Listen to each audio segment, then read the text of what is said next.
सीता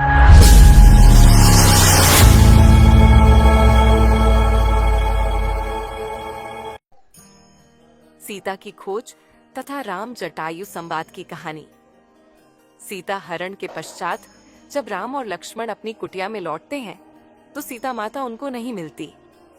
दोनों भाई समझ जाते हैं कि यह अवश्य ही किसी असुर की चाल थी।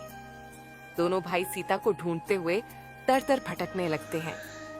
काफी देर तक वन में भटकने के बाद उनको गिद्ध जटायु घायल अवस्था में पड़े हुए मिलते हैं। जटायु श्री राम लक्ष्मण को सीता हरण का सारा वृतांत बताता है कि देवी सीता को रावण नाम का असुर हरण करके दक्षिण दिशा की तरफ ले गया है।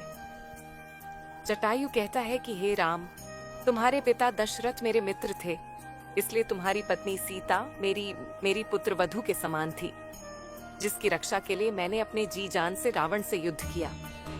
लेकिन आखिर में रावण ने अपनी तलवार से मेरा एक पंख काट दिया, जिससे मैं संतुलन खोकर नीचे गिरा और चाहकर भी पुत्री सीता को उस आतताई से छुड़ा नहीं पाया। इतना कहकर गिद्ध जटायु अपने प्राण त्याग देता है। श्री राम एक पुत्र की तरह जटायु का अंतिम संस्कार करते हैं तथा सीता की खोज में दक्षिण की तरफ चल देते हैं। बहुत समय तक वन में भटकते हुए उन पर एक लंबी भुजाओं वाला राक्षस आक्रमण करता है। लक्ष्मण अपनी तलवार से उस राक्षस की दोनों भुजाएं काट देते हैं। तब वह राक्षस श्री राम को बताता है कि वह एक गंधर्व है और ऋषि के शाप के कारण ऐसा बन गया है। यदि कृपया करके आप मेरे पूरे शरीर का अंतिम संस्कार करेंगे तो मैं श्राप से मुक्त हो जाऊंगा। तब मैं आपकी पत्नी सीता तक पहुंचने में आपकी सहायता करूंगा। तब श्री राम लक्ष्मण से लकड़ियां एकत्रित करने के लिए कहते हैं और उस विशाल राक्षस का पूरे शरीर के साथ अंतिम संस्कार करते हैं। अंतिम संस्कार करने के बाद वह राक्षस एक रूपवान गंधर्व बन जाता है और श्री राम को बताता है कि आपकी पत्नी को लंका का राजा रावण हरण करके ले गया है। मैं अपने दिव्य ज्ञान से यह देख सकता हूँ कि आपकी मित्रता वानर राज सुग्रीव से होगी, जिसकी सहायता से आप अपने कार्य में सफल होंगे तथा रावण पर विजय प्राप्त करेंगे। सुग्रीव से मिलने के लिए आप पहले माता शबरी से मिलेंगे, जो कि परम तपस्विनी है और महर्षि मतंग मुनि की शिष्या है। वह आपकी भक्ति कर रही है, इसीलिए आप अभी पंपा सरोवर के पास स्थित मतंग मुनि के आश्रम में जाइए, जहाँ पर आपको माता शबरी मिलेंगी। उसके बाद श्री राम और लक्ष्मण पंपा सरोवर की तरफ चल देते हैं, जहाँ पर उन्हें एक वृद्ध भीलनी मिलती है, जो कि रास्ते पर फूल बिछा रही होती है।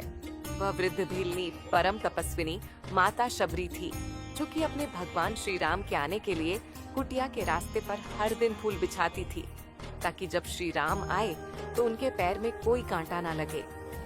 जब श्री राम और लक्ष्मण की कुटिया में पहुंचते हैं तो उनका परिचय पाकर माता शबरी खुशी से रोने लगती है तथा श्री राम और लक्ष्मण का स्वागत करती है।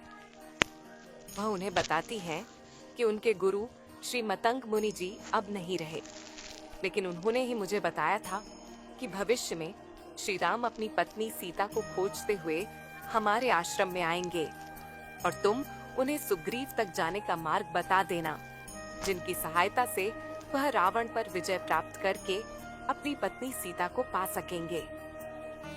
शबरी के बेर माता शबरी श्री राम और लक्ष्मण को भोजन के रूप में अपने द्वारा लाए गए बेर देती है। शबरी श्री राम के लिए आश्रम के वृक्षों से प्रतिदिन बेर चक चक कर अपनी टोकरी में रखती, ताकि श्री राम के लिए केवल मीठे बेर ला सके। शबरी द्वारा चक्कर इकट्ठे किए हुए बेर भी श्री राम बड़े आदर भाव से खाते हैं, क्योंकि वह जानते थे कि वह बेर झूठे होते हुए भी स्नेह और भक्ति भाव से परिपूर्ण है। शबरी मतंग मुनि के बाद केवल इसीलिए रही कि वह श्री राम के दर्शन करना चाहती थी। अतः श्री राम से मिलने के पश्चात शबरी उनको बताती है कि पंपा सरोवर के दक्षिण तट की तरफ ऋषि मुख पर्वत है, जिसके शिखर पर वानर राज सुग्रीव अपने 4 मंत्रियों के साथ वास करते हैं। और वहीं पर आपको अपने परम भक्त हनुमान से भी भेंट होगी। उसके पश्चात शबरी शह शरीर अपने परम धाम को चली जाती है।